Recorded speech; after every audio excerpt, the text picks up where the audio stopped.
Coba lihat Pak Jokowi ya.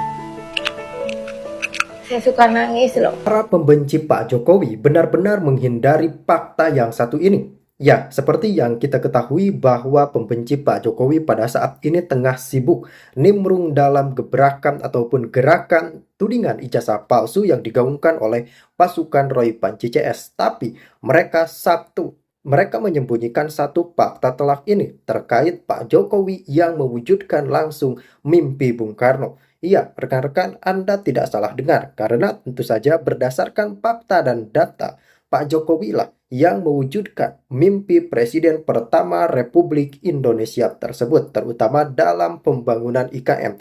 Karena seperti yang kita ketahui bahwa IKN tersebut sudah terkonsep sejak eranya Bung Karno, rekan-rekan. Jadi ibu kota Nusantara ataupun pemindahan ibu kota ini memang sudah dikonsep lama, namun rekan-rekan dieksekusinya di era kepemimpinan Pak Jokowi. Maka dari itu sepertinya tidak heran banyak yang tidak suka dengan beliau karena kinerjanya yang sangat-sangat baik dan sangat-sangat memiliki manfaat penuh untuk rakyat. Maka dari itu ayo deh kita analisa bersama-sama. Dan yang perlu saya ingatkan bahwa kita pindah ke ibu kota Nusantara ini juga ini bukan gagasan saya, enggak. Ini sudah sejak Bung Karno tahun 60. Bung Karno sudah akan memindahkan ibu kota Jakarta itu ke Kalimantan, yaitu di Palangkaraya. Semuanya kita lihat lagi di titik mana yang paling baik untuk perpindahan ibu kota itu. Dan yang paling penting, kita ini juga bukan hanya sekedar pindah gedung kementerian.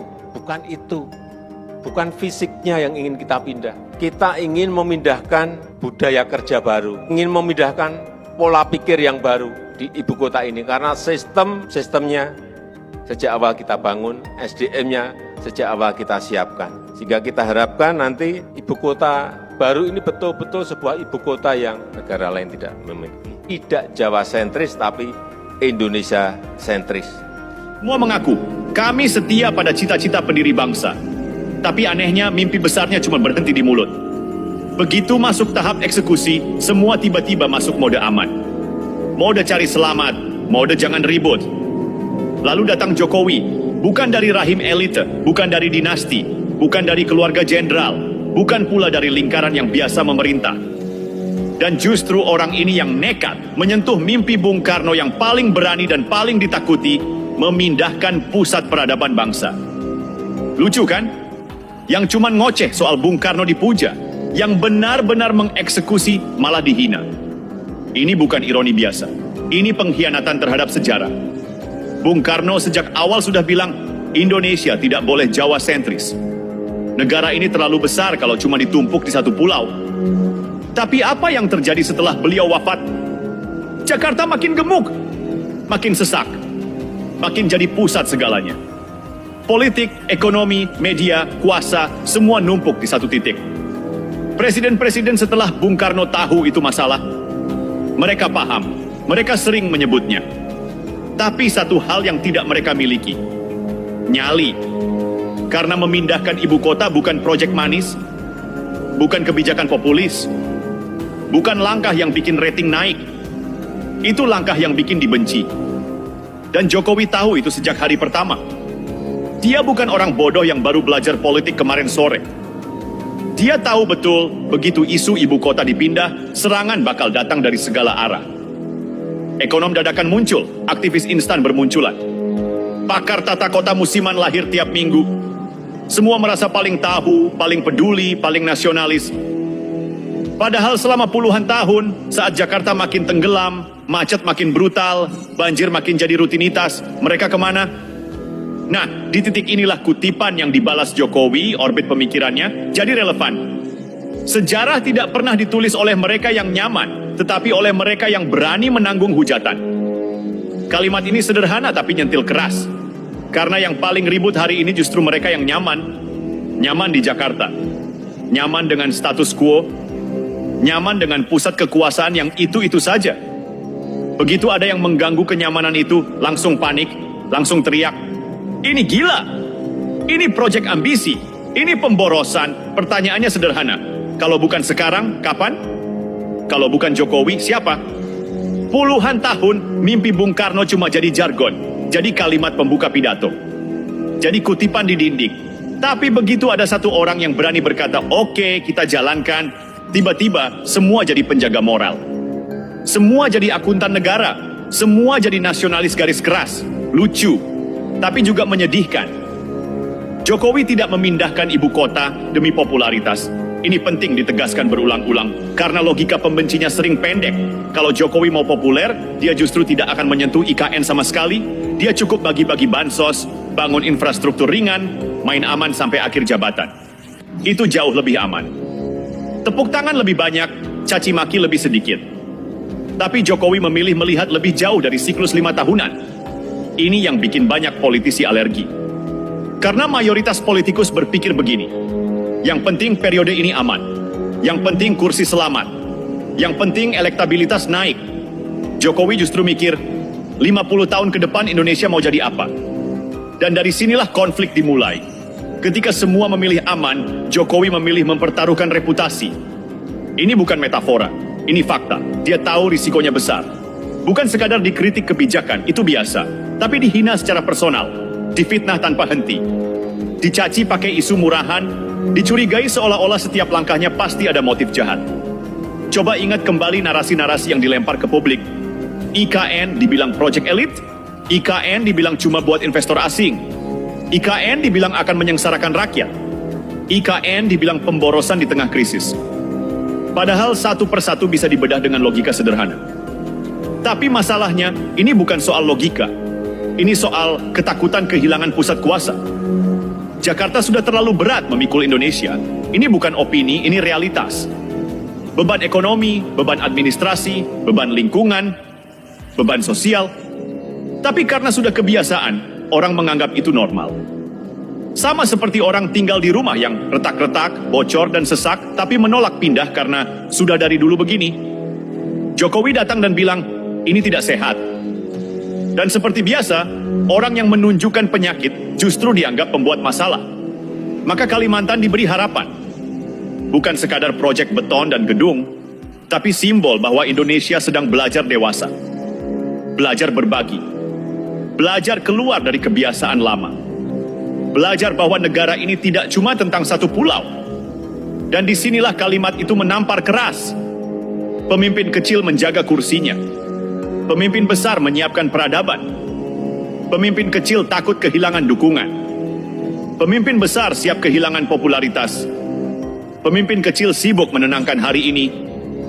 Pemimpin besar sibuk memikirkan esok. Hari ini orang boleh meragukan Jokowi. Itu hak. Tapi besok sejarah tidak akan tanya siapa yang paling ribut di Twitter. Sejarah tidak peduli siapa yang paling sering teriak di podcast. Sejarah hanya mencatat siapa yang berani melangkah saat semua orang menyuruh berhenti. Di tengah badai politik dan kebisingan opini, Jokowi tetap melangkah. Bukan karena keras kepala, tapi karena dia paham satu hal. Dia tidak bekerja untuk tepuk tangan. Dia bekerja untuk anak cucu bangsa. Untuk orang-orang yang hari ini belum lahir, tapi suatu hari akan hidup di negara yang lebih seimbang. Dan disinilah ironi paling pahit. Mereka yang berani berbeda akan selalu diserang. Tapi hanya mereka pula yang akhirnya diingat. Bung Karno dulu diserang, dihina, dijatuhkan. Hari ini Jokowi mengalami pola yang mirip. Bedanya cuma satu. Zaman sekarang serangannya lebih ramai, lebih brutal, dan lebih murahan. Mari kita jujur dari awal, tanpa basa-basi dan tanpa gaya seminar. IKN itu bukan ide Jokowi. Kalau masih ada yang pura-pura lupa atau sengaja mengaburkan, itu masalah niat, bukan pengetahuan. Gagasan memindahkan ibu kota sudah ada sejak era Bung Karno. Bukan kemarin sore, bukan ide dadakan. Bung Karno melihat Indonesia terlalu luas, terlalu beragam, terlalu strategis untuk ditumpuk di satu kota. Jakarta itu simbol kolonial, pusat kekuasaan lama. Berat sejarahnya, berat bebannya. Bung Karno paham kalau Indonesia mau jadi bangsa besar, pusat gravitasinya harus dipikir ulang. Masalahnya, setelah Bung Karno wafat, gagasan itu berubah nasib. Dari ide besar jadi wacana basi, dari visi jadi slogan. Dari rencana jadi bahan pidato, semua presiden tahu, semua presiden mengerti, tapi entah kenapa setiap kali sampai pada satu pertanyaan sederhana, berani atau tidak, jawabannya selalu sama, nanti saja. dan nanti saja itu berlangsung puluhan tahun. Sampai akhirnya Jokowi datang dan berkata, kita jalankan. Nah, IKN itu mimpi Bung Karno. Betul. Udah ada tempatnya lagi yang ditentukan. Pak Harto sempat membebaskan lahan di Jonggol, ibu kota. Pak Habibie berbicara tentang itu, semua presiden berbicara. Pak Jokowi tiba-tiba dia patok, bebaskan lahan, dia bilang dia taruh alat berat, gerak, dia bangun. Ini apa namanya? Gitu bangun. Kebetulan orang luar. Agak tajam saya berdebat tentang Pak Jokowi karena saya mengungkap kepada dia bahwa Pak Jokowi terlalu sederhana, gitu. Tapi dia jawab saya dengan singkat begitu. Kamu kira orang bisa mengalahkan orang di kota 2 kali, dia bilang, di provinsi dan di negaranya 2 kali? Kamu anggap orang sederhana? Dia bilang, come on, dia bilang, coba kamu berpikir agak dalam. Dia bilang begitu sama saya. Saya sebagai orang politik agak tertampar dengan kalimat itu, dan saya cari tahu. Salah satu temuan saya adalah ada banyak khazanah politik yang kita nggak tahu dari Pak Jokowi itu, karena di antara yang paling kuat, terutama dalam kultur orang Jawa, itu adalah kemampuannya mengolah jiwa untuk mengatur situasi di sekitarnya, itu hebat sekali gitu. Dan kita kadang-kadang orang luar Jawa terutama yang tidak sabaran untuk melihat itu. Dan itu di antara yang dimiliki oleh Pak Jokowi. Makanya saya dulu nggak bisa membaca. Saya pengkritik Pak Jokowi, tapi tahu nggak, kalau ada rapat konsultasi, dia nggak mau kalau Pak Fahri nggak hadir. Itu pesan dia kepada Setia Novanto. Waktu itu tetap jadi saya pengkritik. Setia Novanto, Bambang Susetio, ya kan, Ade Komarudin, ketua DPR 3 kali karena pada waktu itu ada gonjang-ganjing. Setiap rapat konsultasi dia nggak mau kalau Pak Fahri nggak ada. Apa sebabnya? Itu dia, itu satu Bang ya. Yang kedua, waktu kita perpisahan Bang, itu dia kumpulkan ketua komisi dan ketua fraksi semua. Dia bilang yang membela saya di DPR itu hanya Pak Fahri. Yang lain nggak bela saya. Bela apa ini? Nggak tahu. Waktu itu memang kita lagi terakhir kan ada perubahan undang-undang KPK. Jadi dia lihat saya. Tapi menurut saya ini orang aneh juga. Kaget dong ya. Terbalik gitu loh berpikirnya itu. Lalu kalau kita ngomong berdua gitu, ada hal-hal yang dalam yang dia katakan gitu, yang mungkin kita nggak bisa ungkapkan ke orang, tapi dia agak dalam memantau, dia detail. Pak Prabowo ketemu saya gini, dia bilang, Fahri, kamu tahu nggak kalahnya kita dengan Jokowi apa? Micromanagement. Itu Prabowo, saya ngalah. Soal micromanagement kita kalah sama Jokowi. Dia bilang itu detail sekali, dia bilang. Jadi saya akhirnya kan setelah saya di luar kan, dan tadi saya katakan saya nggak lagi bertugas untuk mengkritik eksekutif karena saya bukan legislatif begitu kan. Saya coba baca gambar besar ini secara baik, karena itulah saya coba memahami simbol-simbol. Kita manusia itu banyak salah, dan kita juga termasuk yang suka ngeritik itu juga harus sadar juga bahwa kita banyak salah. Saya lihat ini kenekatan orang ini adalah khazanah kita. Makanya saya tidak mau, apalagi karena beliau sudah akan berakhir, tidak mau bahwa beliau itu dalam situasi seolah-olah berakhir jelek. Justru dia lagi meletakkan sesuatu yang baik bagi kita dan pemerintahan baru yang akan datang. Kita mengucapkan terima kasih kepada Pak Jokowi dengan apa yang dia buat ini, dan kita sambut pemerintah baru. Kan begitu aja. Mau apa lagi kita coba? Kembali ke DKI dulu. Kembali ke DKJ. Ini kan Anda kan politisi sebetulnya. Ini tiba-tiba ada koalisi plus, Kim plus.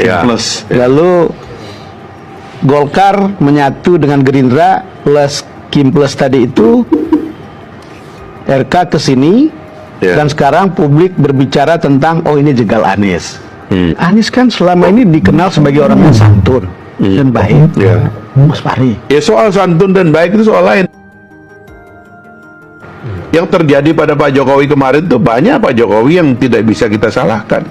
Karena kementerian itu terlalu diglendotin oleh partai politik, dan partai politik tuh menganggap itu tempatnya dia, sampai ada katanya di rapat kabinet menteri bilang gini, saya di sini bukan satu bos, saya punya 2 bos. Ketua umum partai saya juga saya adalah bos saya. Kalau saya rapat kabinet ini ditelepon dia, saya pulang sekarang. Saya ikut Nah itu kacau, itu merusak presidensialisme. Kita mau presiden itu jangan dibergen-bergen supaya keputusannya itu murni gitu.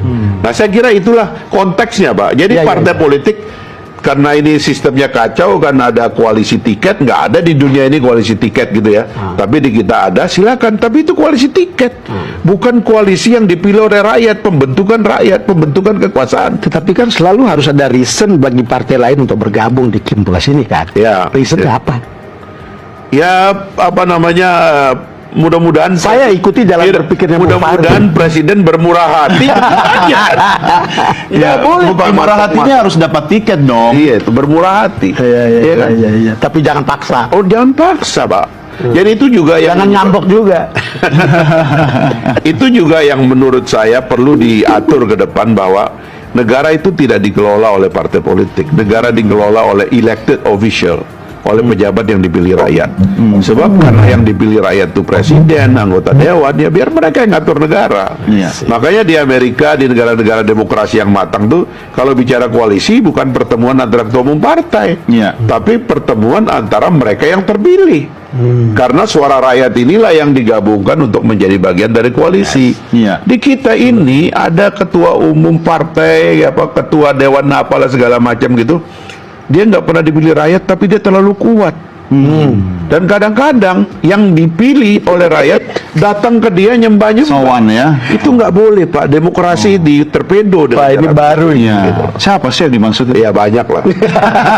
Kita perlu perbaiki lah ini. Karena begini katanya Bang Don. Nah, ini visi baru untuk Iya, tapi kan soal visi tadi Bang Don cerita Mendagri Rudini kan, dan ternyata sampai sekarang itu visi itu masih cocok lah untuk dilaksanakan.